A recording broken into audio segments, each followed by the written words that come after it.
Thank you, Catherine. That was a great interview. We have your contact details and your CV. So I guess the last thing to say is, do you have any questions for us? Does this feel familiar? When we go to an interview, we spend so much time preparing our strengths, our weaknesses, our experience, our skills, and our nerves get the better of us. We get very nervous before an interview. Now, this might not seem like a big deal, but it's very important you prepare a question, one or two questions. First of all, it's fantastic for you to check the position, check what is expected of you, check something you've seen in the job description, check that it is the right position for you.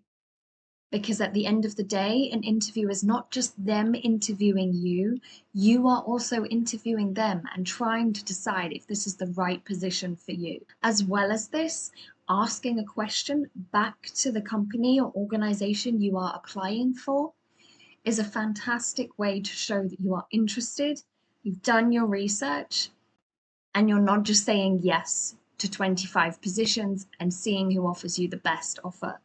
You're doing your research and you're interested and invested in the company or the organization that you are applying for.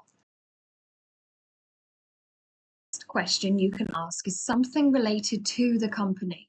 So before the interview, do your research. Where is the company located? Where is its head office? Are they an international company? Are they just in Europe? Are they expanding the company? What areas are they expanding into? What kind of customer are they targeting? Or if it's a school, what kind of students are they targeting? You can then ask a related question to this research that you've done. So, for example, my mystery company, they have a head office in Japan and a head office in Amsterdam. So, I'm going to ask in my interview. During my research, I noticed that you have a head office in Japan and Amsterdam, and I was wondering if there was opportunity to work internationally or relocate at some point within my career. This not only shows I'm prepared, I've done my research, but it also shows I'm open to new opportunities. I'm open to traveling. I'm open to working in other countries.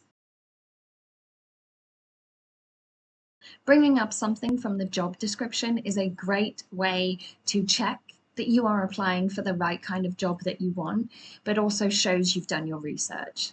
I noticed in the job description there's a wellness plan included. Could you tell me a bit more about that? Be careful with this because we don't want to sound like we are only applying for the company because of the benefits.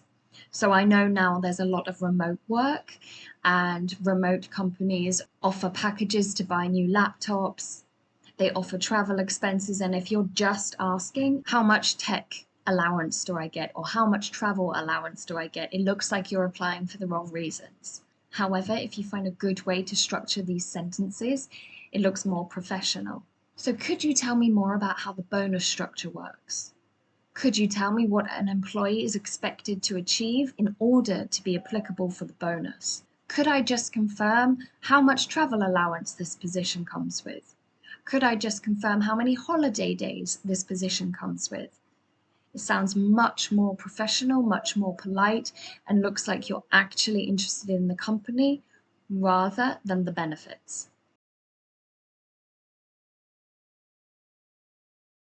Could you tell me about any opportunities for upward development or personal progression? Okay, this is slightly corporate jargon. All I'm really asking is there opportunity for me to be promoted? But I worded it in a way that sounds professional and polite. Here you can find out where they see you within the company. Are you going to stay in this position for the next 5 years? Are they hoping to find someone to replace their current manager? Are they invested in your training and your progression? Another reason I worded it like this is because, of course, if you are having an interview with your future manager and you ask, is there an opportunity for me to become a manager? It's going to be uncomfortable because the manager doesn't want to be replaced. So if you word it as personal and professional progression as well as upward development, it's a lot more polite. This next one is my favorite one by far. A friend suggested this to me when we were discussing interview technique, and I have tried to use it in every interview I've gone to. So check your skills against what they're looking for by asking, what are you looking for in your ideal candidate? This is such an amazing question because the interviewer is going to list off everything they expect from their ideal candidate, and you can compare that to what you have told them your skills are. If everything matches up, you know you're in with a good chance of being successful in this position. If there's something there that they mention that you have but have forgotten to mention, this is the perfect opportunity to bring it up. So, for example, they are looking for 65 years experience in Microsoft Excel spreadsheet. You forgot to mention you have 66 years experience in Excel spreadsheets.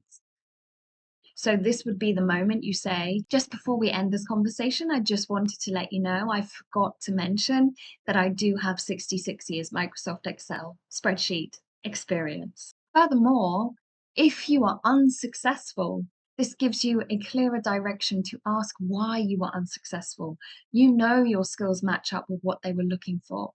So when you get your feedback, you can ask, listen, I'd just like some feedback because I know that I have everything you requested in your job description. So what was it that let me down? This question follows on from the last question, but it is a very good way to check that this is definitely the opportunity for you. What are your expectations for the successful candidate? So we say successful candidate because we do not want to come across arrogant. So we don't want to assume we've got the position. This is where they can let you know what their onboarding process is like. So onboarding is just corporate jargon for training.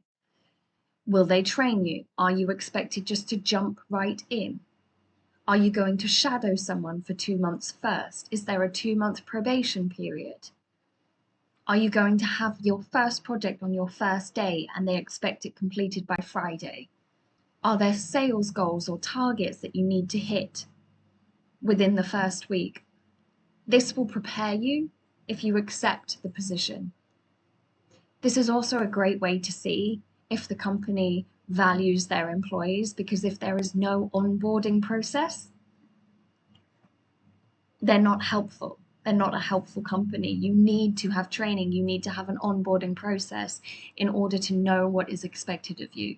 Don't forget, you are interviewing them as much as they are interviewing you. You are talented, you are skilled, you will have many job offers in your career. You do not have to take the first job offered to you. Make sure it's the right job for you before you say yes. I think I will end this video here. There are many more questions you can ask, so I'm definitely going to do a part 2. Don't forget to like before you leave, and I will see you in the next video.